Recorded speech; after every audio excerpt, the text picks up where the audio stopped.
Hey everyone, I just wanted to take a few minutes and talk to you about Memory Master proofing. I know it's something that people feel a little confused about sometimes, and there's not really anything to stress you. So I'm just going to do a small amount of review for you, and I'm going to start with timeline. So when you proof a student, your own student or your own child at home, you just say, "Tell me your timeline," and they say the entire thing. Two things I want you to note about timeline. One, they do not have to say the dates. So if you get to Age of Ancient Empires, they don't have to say creation to circa 450 AD. They're not required to say that. Most of them will know that and be able to say that, but even if they get the wrong date, that's okay. Or if they hum, it's totally fine. It's not a requirement.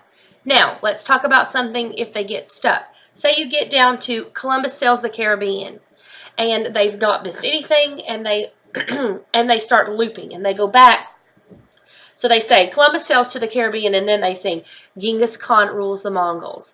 So I would say give them about 3 to 4 seconds to see if they can self-correct that. A lot of times they will, and they'll be like, wait, sorry, let me go back.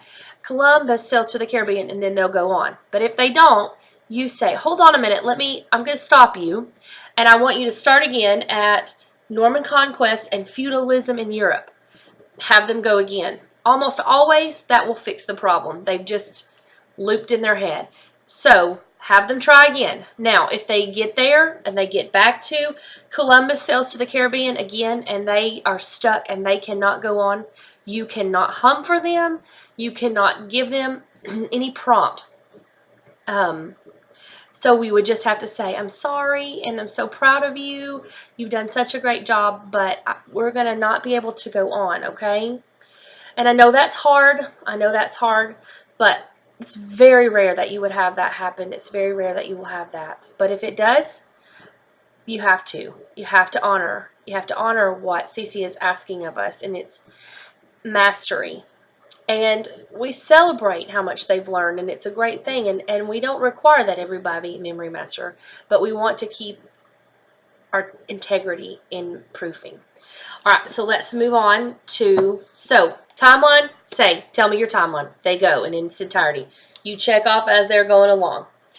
All right, let's flip over, and I think we're going to start with, we're going to start with science. Okay, for science, we must say it in a complete sentence. The student must say it in a complete sentence. So if I say, what are 4 types of tissue?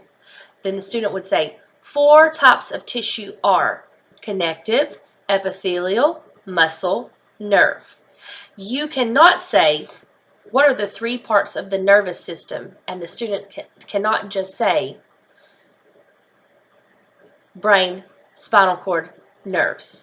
They must not say that. They must say it in a complete sentence. So you would say, what are 3 parts of the nervous system? And they will say, 3 parts of the nervous system are brain, spinal cord, nerves. Must be complete sentence. Okay, that's all for science. Now let's talk about English. You say an infinitive. They just say it back to you. An infinitive is to plus a verb used as a noun, adjective, or an adverb.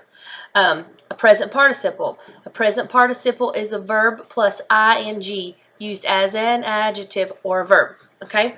Now, let's talk about when we're doing the infinitive. Let's talk about when we're doing our parts. So if you say to rise, it's very important that you listen to make sure that they're adding that S on. So we would say to rise. Rise, rises. We have to hear that S on the rises. So we have to say, you can't just say to rise, rise, and then keep going. We must hear it's to rise, rise, rises. Same thing with to raise, raise, raises. So make certain that when you are doing this at home with your students and when you're proofing, if you're a tutor, that you're listening for that second, the plural. Rise, rises. Raise, raises. That's really all on English. Okay, so when we come down to the sentence parts, if you're for sentence structure, so if they say if you say, what are the 4 sentence structures? It is not required that they say these in a sentence, but it would be best if they said the 4 sentence structures are compound, complex, compound, complex, simple. It would be best to say it in a sentence, but it's not a requirement for English. All right, moving on, we are going to go to history. History must be a complete sentence. Tell me about Columbus. In 1492, Columbus made the first of 4 trips to the Caribbean on 3 Spanish ships. They may sing it, they may chant it, they may do anything they want to. You are just checking for the integrity of the sentence. Now, what if they say something about like and instead of and? That is not a huge issue. You can give them grace on that small change. But you cannot give them credit if they said in 1472, Columbus made the first of 4 trips to the Caribbean on 3 Spanish ships. So what you would do, you could ask them again right there. You could wait and you could say when they finish, okay, tell me that again. Or if you're concerned that that might make them nervous, go back through and do the rest of your history, or put it back in the middle and say, you know, after you do the Civil War, say, okay, tell me about Columbus. And if they do it again and they do it correctly, then you continue to go on. But if they do it a second time and they say in 1472 Columbus made the first of 4 trips, then you're going to say, then we would need to stop.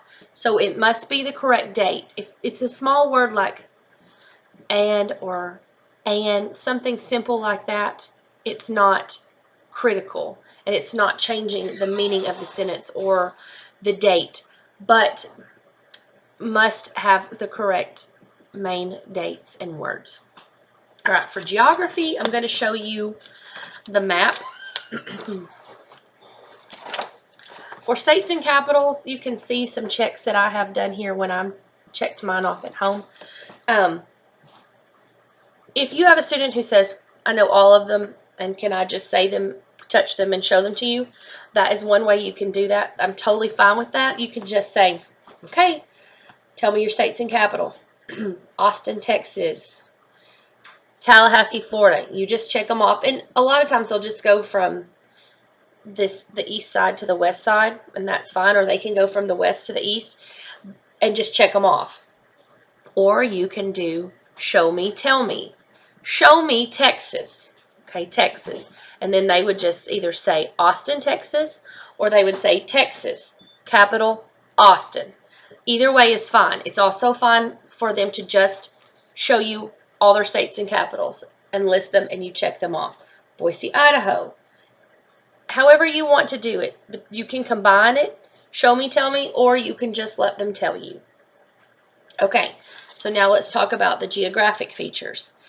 You can do the same thing. If they know it as rivers east, then and you just say, okay, tell me your rivers east, then they can just tell them to you. Mississippi River, Missouri River.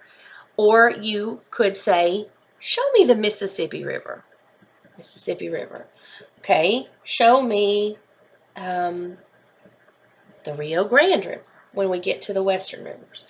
Okay, that's fine. Now, once a few years ago, we had a student who had done his tutor proofing, had done 100%, absolutely flew through it, knew everything. And then he got down to the very end, and he couldn't remember the name of this river, and he was just absolutely distraught. And so what we did was we just said, okay, it's fine, don't stress, let's do something else. So we went back and I had him show me the White Mountains. He did that. Show me Pikes Peak. He did that. Show me the Arkansas River. He did that. And I said, okay, show me the Rio Grande. The Rio Grande. And he was like, oh, I can't believe I couldn't remember that R. But that's all there is. I mean, as long as they can show you or tell you, that's fine. So if he had pointed to this and said Rio Grande, that was okay. But because he was stuck and he had already made 100% on all of his proofs, and when it came to his director proof, he just couldn't remember the name of this, that's okay. I just had him show me a few things, and then we corrected it, and he knew immediately. So that's how we do it for geography. They can touch them all and tell them to you. You can prompt them, show me the Great Lakes, and then they would show them to you and tell them to you. Or you could say, show me Lake Michigan, show me Niagara Falls, show me Okefenokee Swamp. That's totally fine. All right, so we have one thing left, and I don't remember what it is. So let me flip back. Okay, we have Latin left. You can say the Latin, and they can say the English to you, or you could say the English, and they could say the Latin. Either one of those are fine. And when they get down to John 1 through 7, it's fine for them to say it in its entirety. Okay, tell me John 1 through 7 in Latin. Okay, listen, check them, make sure it's correct. Okay, now tell me John 1 through 7 in English. Listen, check them. All right, that's all there is to Latin. So you can do a mixture if you want to. You can say, okay, I'm going to tell you the Latin, you tell me the English. Or you can say, I'm going to tell you the English, you tell me the Latin, and check them off, okay? And then for just the rules, then they will just tell you the rules. You'll just say rules. Latin rules for verbs. Latin rules for articles. Okay. Latin rules for nouns and pronouns. Okay, and let me think about which one it is. In Latin, in the week, and I'm trying to think about which one it is, where it says, oh, it's articles. Latin pronoun, or Latin has no translation for articles A and the. This is observable in the passage that they do not have to say what is in parentheses. That is not a requirement. They just have to be able to say the rule itself. So it's not a requirement for them to say what it is in parentheses. That's really all. I hope that you as parents will feel encouraged to do this, and that you will be a great support and encouragement to your students and really cheer them on, because this is a huge, huge accomplishment for them, and we want to encourage and support them. And as a tutor, I hope that you will feel equipped to do this and to understand how to do it. If you have any questions before you start your tutor proofs, call me or email me. If you want to leave a comment, I'll try to get back to you and answer that. But have a great proofing season, and bless you.